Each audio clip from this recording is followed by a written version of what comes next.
Night has fallen and you're weary from travel.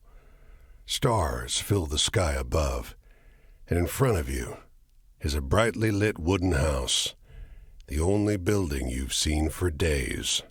You walk toward the house, hearing the sounds of laughter and talk as you reach the door and push it open.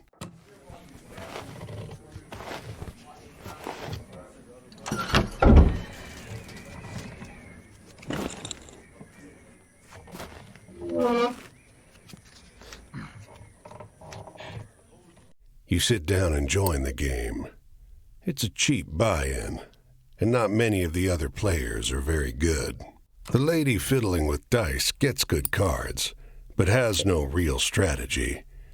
The man to your right seems to just hold on to the highest cards he has, regardless of suit or any consideration of matches.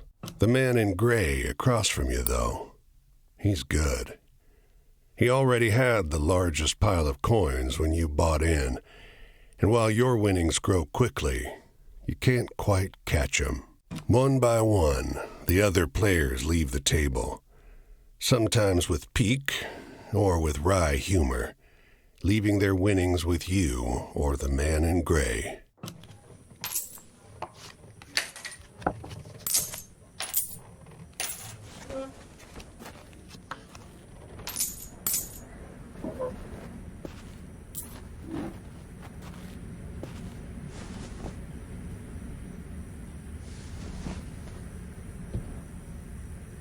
Finally, it's just you and the man in gray. He looks at you, full of humor, and winks. Last hand? He deals, you draw, and look at your hand. It's good. It's great. The best hand, in fact. A royal straight flush. Spades. Aces high. But the man in gray pushes forward his whole pile. You're not sure exactly how much it is, but it's more than you've got. You can't match that. The man in gray stops you. Now, if you like, I'll let you wager your word. I know you'll be good for it. Just promise you'll pay the debt, however I ask. The man in gray smiles. All right, then. I'll call.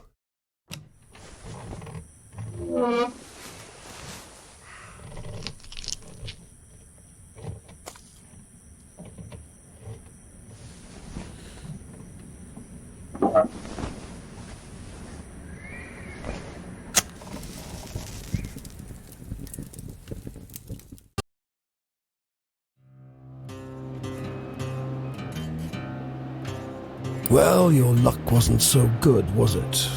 That's quite the hand, but not for the game we're playing. I'm afraid you owe me. Your life, sure, but more than that. Your labor. You see, this land is built on stories. It's one big story, this country, woven of many small ones. Few of the small ones are strictly true, and the big story is mostly a lie. All the stories and songs and myths and legends start somewhere, with a seed. As they're told and retold and passed around, they grow and change to become the stories we know. To pay your debt to me, you'll be carrying stories, finding the seeds first and then spreading them, telling them onwards so they can begin gaining strength. This is no light task. Stories are heavy. Most of the stories you'll find will be small seeds. They might be true, but they'll grow wild and unbelievable with the telling. The more important stories are the true ones, the ones people will tell you about their own lives. Those often get lost in the weaves of the big story. The more true stories you can find and tell, the more you can weave that truth into the big story. Tarnish it a bit perhaps, but isn't a dingy and battered truth better than a shining lie? Now, go ahead. You tell me a story. I'll trade you some information about your task.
Travel? That's your job. Wander from place to place, gather those stories and spread them. People get bored hearing the same stories over and over. But an old cliché in one state might be a rip-roaring new yarn in another.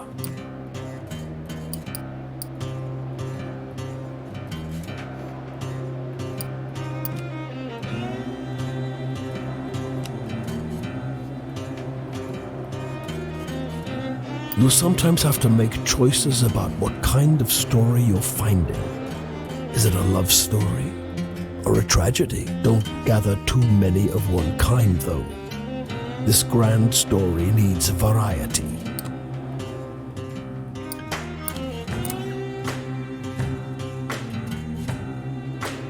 Your deepest desires, your greatest wish, heaven? Big Rock Candy Mountain? El Dorado, the promised land, that place just over the ridge where they all say that the water tastes just like the sweetest wine. Well, I don't know where that is. It's supposed to be somewhere in this country.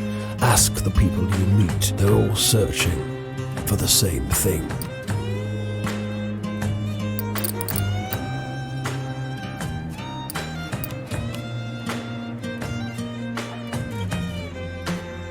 It's just luck. Funny how bad luck seems to follow the folks who already have problems aplenty. Well, try your luck out there in this country. See how the dice treat you. It's not all bad. You'll have to work hard. But I'll give you the gift for seeing the true shapes of people. Not many who can do that.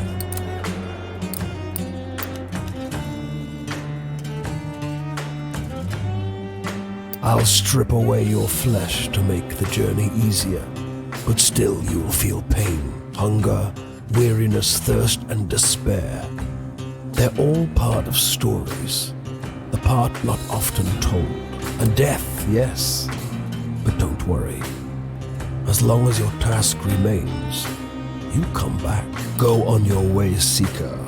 Maybe we'll meet again, or maybe not. Either way, it'll be an experience for you.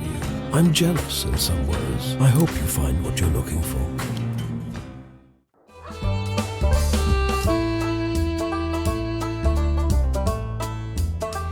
Well, I'm gonna scrawl my name on the bare bones of the earth. I'm gonna dig my heels into the ground. 'Cause when that ferryman come for to tally up my worth, I won't leave much behind to drag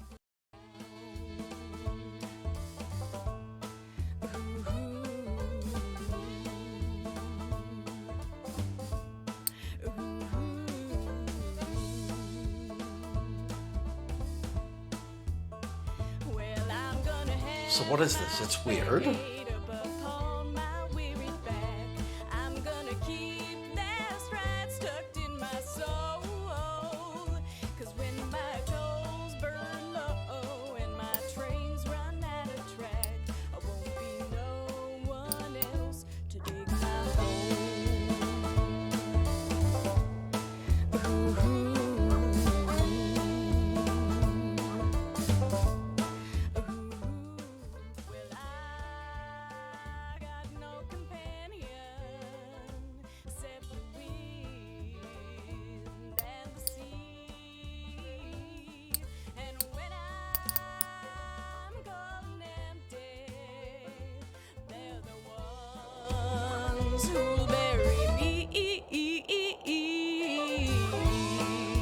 get walking.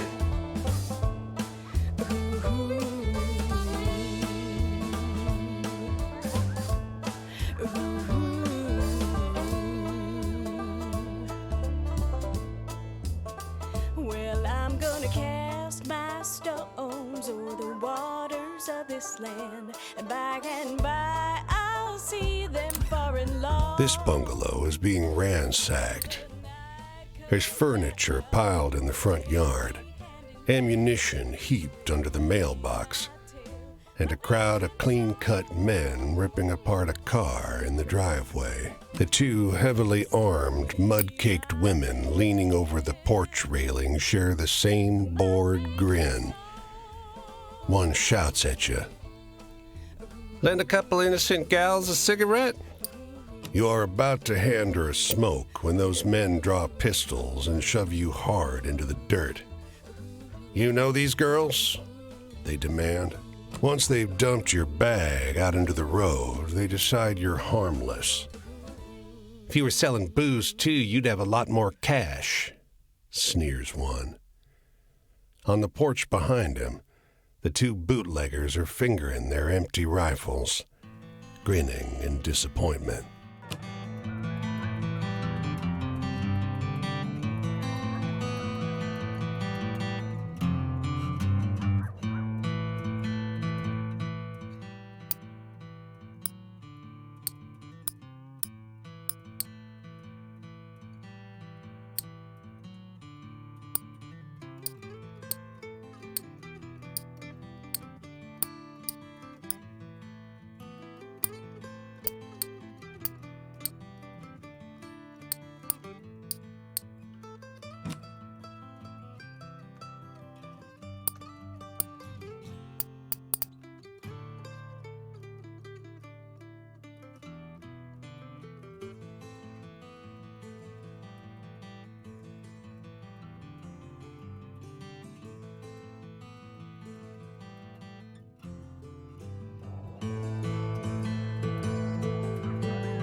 Your goal, to fulfill your obligation to the wolf by finding all 16 characters scattered over the US.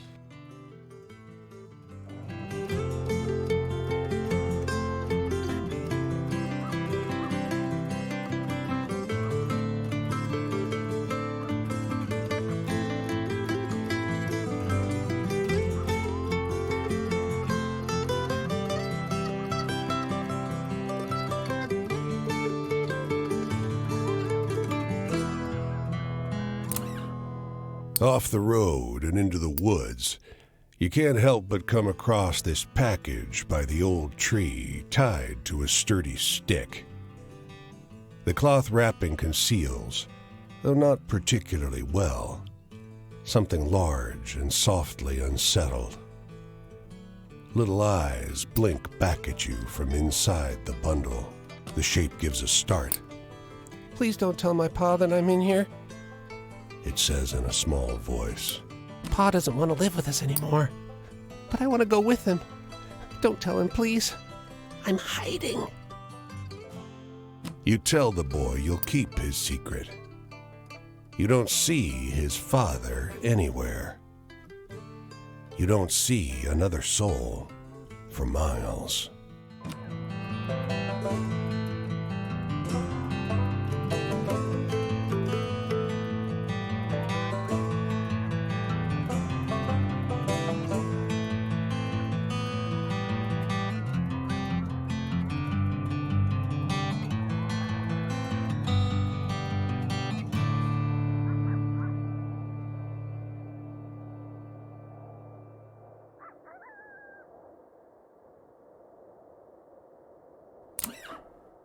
They don't come every year, you know. The old man is sitting at the edge of a rotting old pier, crooked legs dangling over the water. He watches a pair of seagulls preen and groom each other on a rock just off the shore. Just when the fishing is going to be good. He taps great, black, thick globs of spent tobacco out of a huge ceramic pipe. I got another year, I guess. Another year of this town being here, he replies, letting a grin spread across his face. If the seagulls came, that means enough fish to keep it in place.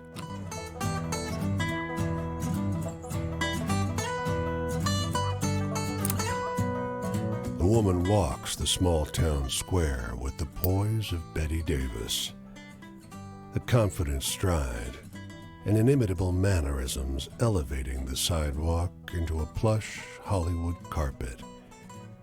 And wrapped around her neck, a yellow velvet ribbon, bright as an ocean sunrise. You question a well-dressed man parked outside an oyster house. Prudish woman. I took her on a fine date and she didn't remove so much as a ribbon. Excuse me, can you step back from the coupe? That's the spirit. You decide to seek a second opinion. You talk with a waitress smoking outside a diner. Something funny about her. Just showed up one day. Doesn't work, doesn't live anywhere as far as I know. Just around.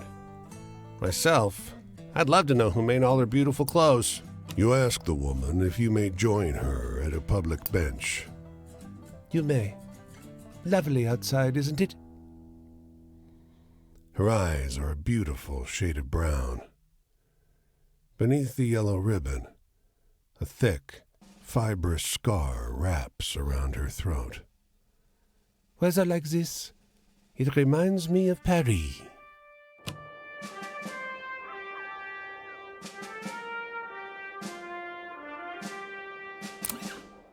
You can see storm clouds on the horizon, and you don't relish the thought of being caught wandering this rocky seaside road in the rain. Fortunately, you find the lighthouse door open, with a daunting staircase before you. At the top of an ornate wrought iron spiral, you're breathless and feeling the strain on your knees.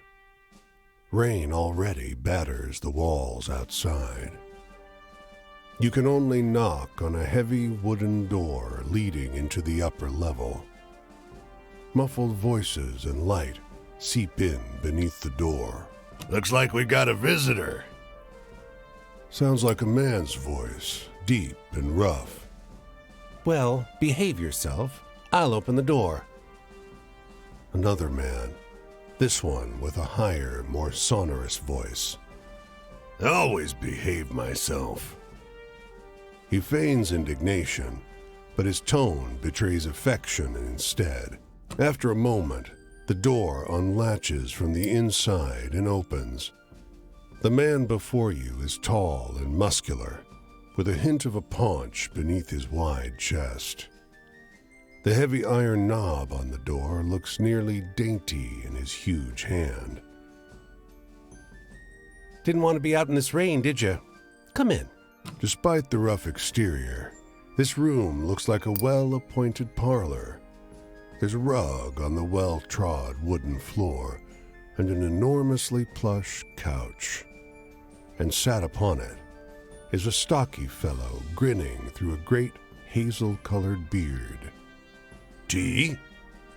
He offers, hoisting a teapot. A few years. The tall one sits on the sofa, wrapping his arm casually around the other lighthouse keeper. 5, says the smaller, but by no means small, man. That long? Time flies. We traveled together before that. You must have some good stories from the road, huh? You wake up the next morning on their old sofa, still warm from an excess of tea. And cakes? There might have been little cakes. Prodigious snoring rumbles in from the floor above you, and you quietly take your leave.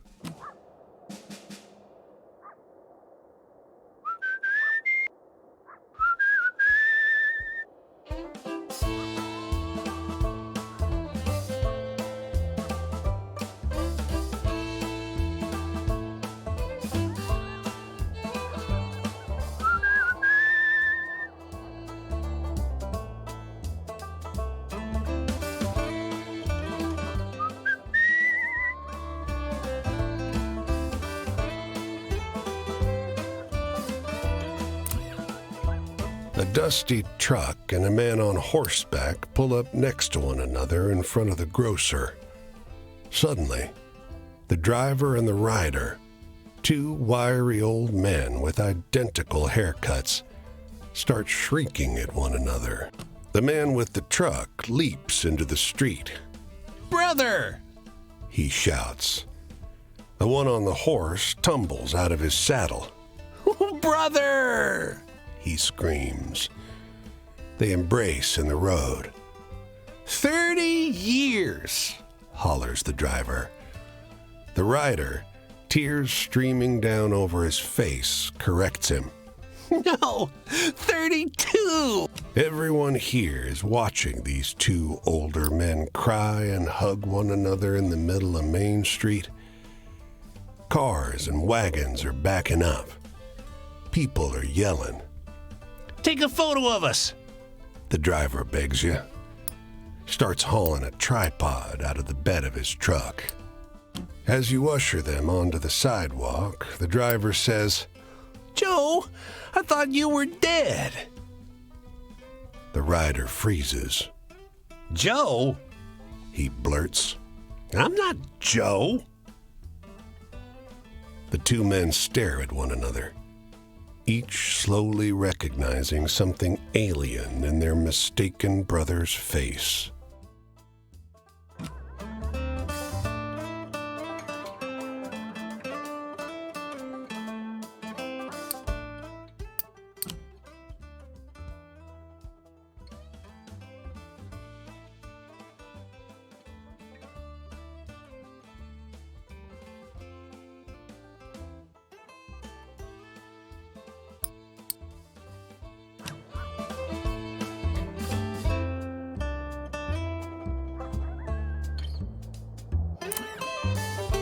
The women are oblivious to your approach.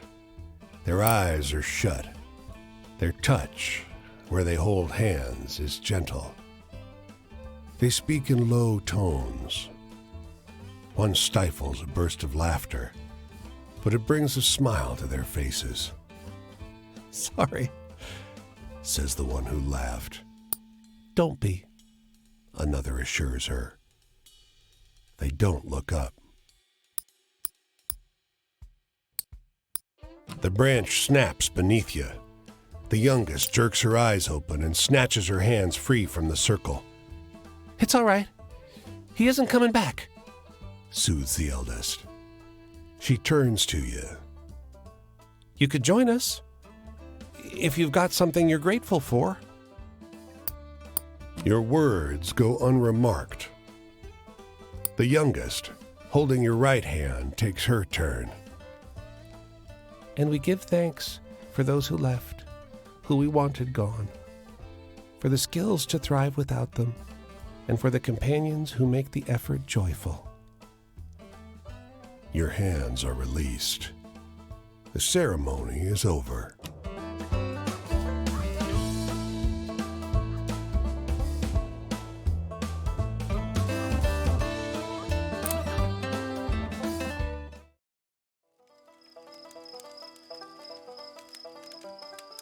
Hey there, stranger. You're welcome to enjoy this fire with me, if you're respectful, that is. This here is my spot, and I ain't inclined to share it with any bad characters. You can call me Quinn. These here are my venturing companions. Cass is the big un, and the one with the spots is Flip. I usually beat my way on the rails, but the road news said this town was fat, and the weather was fine. So I'm taking in the sights and seeing what I can drum up. Hey, tell me one of those exciting stories.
I don't get too much out of tales that are so cheerful. Not enough excitement for me. Freedom. Well, teacher used to talk about freedom like America was eat up with it. But the tramping kind seems to be just about the only real freedom still in supply. Ain't no freedom from an empty stomach or bad weather, unless you're rich. I want to hear a story about ghosts or murderers or something. Scary stuff.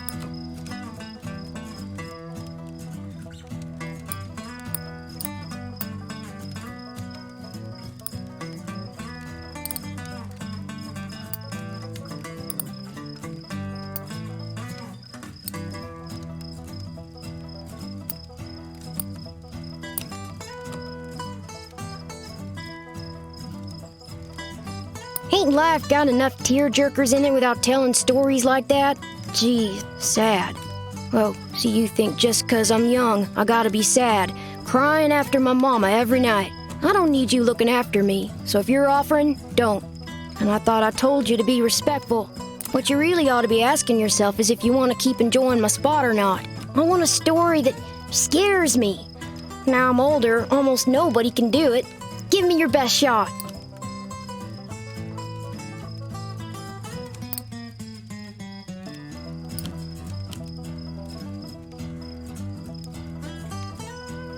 Not sure I quite follow that one. Authority?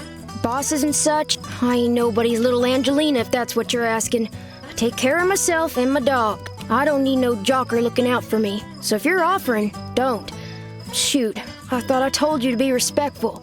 You want to keep enjoying my spot or not? Think about that. I want a story that scares me.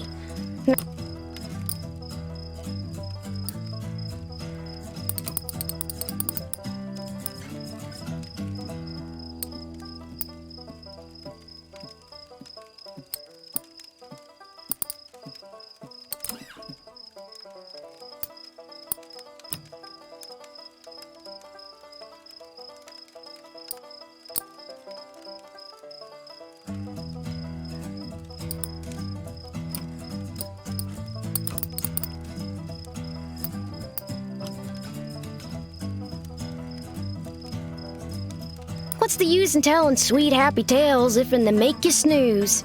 Well, I don't know a whole lot about the past, but they say there's an Injun grave round these parts. Say it's haunted and full up with angry spirits. I used to love hearing stories of cowboys and Injuns fighting it up.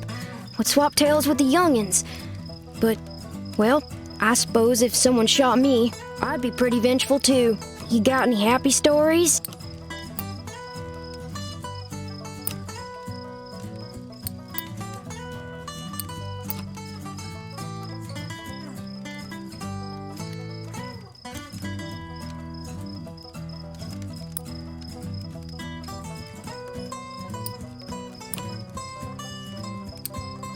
Leaving already? Well, me too. I think I'll go check out what's happening up the road this way. Maybe I'll see you around. The tramping life suits me just fine. Every day is a venture. With things being so depressed, folks walk around like it's the end of everything good. But it ain't. Plenty nice things to see if you know where to look.